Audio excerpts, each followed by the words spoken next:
డబ్బు లేకపోతే నిందకి గురైపోతావు. ఎంత డబ్బు అన్న ఆర్తి వద్దు, కానీ సంపాదించాలి, ప్రయత్నం ఉండాలి.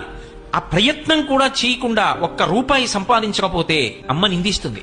తండ్రి కొడుకుని చూసి సంతోషంగా ఎరా అని ఇలా వెన్నుపాం మీద తట్టడు. మేము కష్టపడి సంపాదిస్తాం, వీడొక్క రూపాయి తేడు. అన్నదమ్ములు మాట్లాడరు.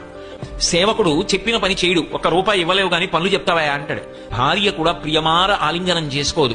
అతను చాలా మంచి స్నేహితుడు, కానీ అసమానం కనపడినప్పుడల్లా డబ్బు అడుగుతుంటే ఆయన మాత్రం ఎక్కడి నుంచి తెస్తాడు?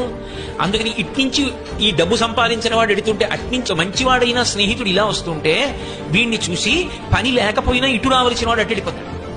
ఏమై బాగున్నావా అని ఇలా చీ కూడా ఎత్తడు. కాబట్టి ఓ స్నేహితుడా, డబ్బు సంపాదించు. డబ్బు సంపాదించనన్న మాట అనకు. యవ్వనంలో డబ్బు సంపాదించి తీరాలి. కాబట్టి ఆ డబ్బు చేత లోకమనందు సమస్తమైన సుఖములు కలుగుతాయి. కానీ ఒక్కటి గుర్తుపెట్టుకో, నీతి తప్పి సంపాదించవద్దు.